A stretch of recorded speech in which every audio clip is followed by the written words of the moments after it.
can. Yeah. So what were some of your favorite projects that you did when you were in this theatre interaction space? Favorite projects? I mean, some of them are just fun experiments. So the one I really like, actually, that's what made me start to use this term liquid democracy, because I initially started it for science, right?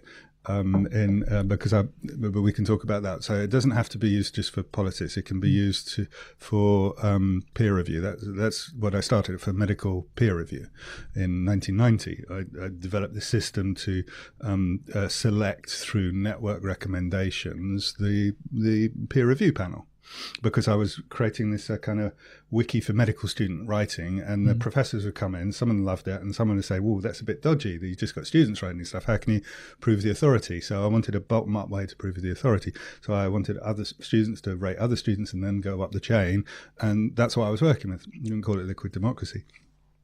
But later on, I started to play with PGP, currencies and voting systems through messaging, Jabber XML type messaging, XML based messaging.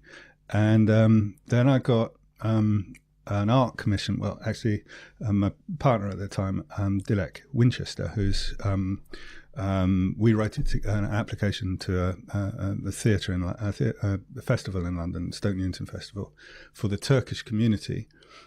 And the funny thing about, or the strange thing about the Turkish community is it's come over in London, it's come over in a succession of waves based on political unrest. So these communities do not speak to each other, and it's very hard they have different papers, they have, you have left-wing, right-wing, you have Kurdish, Armenian, you have, about 5-6 big groups. And we were trying to bring them all together in one event.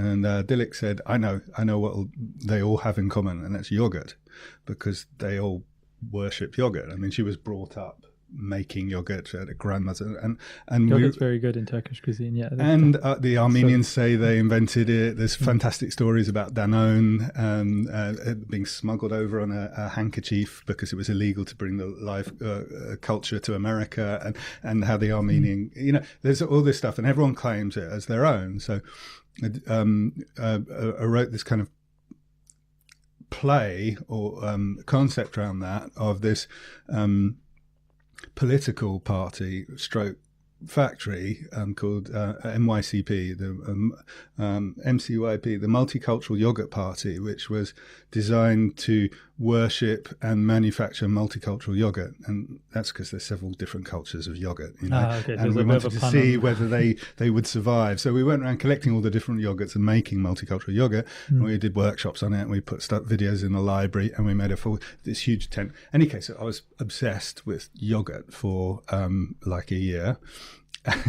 And because I had to craft how this political legal organization worked, MYCP, I created the legal structure for it, and I wanted to know how the devotees would vote. So I called it liquid democracy. I basically took the ideas for voting through social networks for scientific peer review and applied it to this political process. And because I was obsessed with yogurt, it kind of just that's so. Okay. It's quite funny, actually. I like the wordplay and all of this. Yeah, I like words. And what else I liked? I also lots of, so a lot of the things that were experiments in art space inform the design of software and the design of political institutions. So I don't know. I could tell you a story about a currency project that I did. Yeah, sure. Is it currency as in regular currency, or was this also a play on words in some kind? So I had been involved in timebanks, and then made digital currencies for a while. So and time bank is just you just swap hours.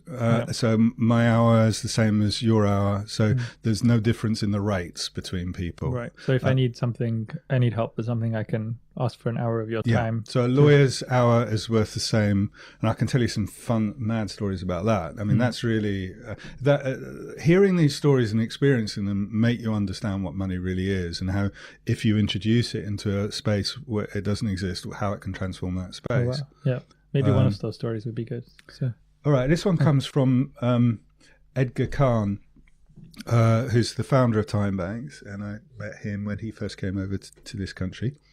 I was on the Timebanks advisory board when they were setting it up before I think it became Timebanks UK, and he basically was a Midwestern lawyer, Washington State way, and went to LSE because he had this idea. Someone recommended that he go there, and then basically simplified a lot of the currency stuff and went back to and started the first time bank in the States.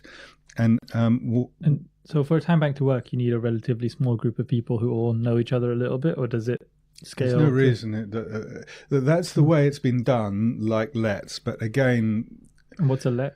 Local economic trading systems, and it's basically kind of, the various forms, but it's really a mutual credit system. So you have a ledger, I have a ledger, I countersign that, and the money is issued in the process of us doing some sort of transaction rather than a central bank.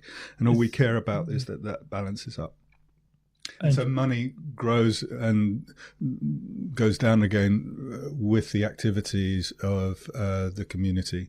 You can also call it the bank of me, instead of banks issuing a certain amount of currency that we then take out based on debt or going into debt. But it means I need to maintain different ledgers with different people, though, or not? No, I've just got my ledger with a whole history of transactions. And, you can just do it on paper. I sign it, you sign it. That's a valid one. And it's just double entry bookkeeping. You've got the same. And I then encounter someone else and we do it. And I've now got -10 or plus 100 and I can start doing it. And the interesting question usually comes up there: how much do you let people go overdrawn? Yeah. And sometimes there are rules, and sometimes you just base it and you let the community say, well, I'm not trading with someone if they're like 10,000 overdrawn. They're dodgy. It's immoral, or whatever the judgment around that is. But time banks are much more kind of, I just really basically call it a dating agency.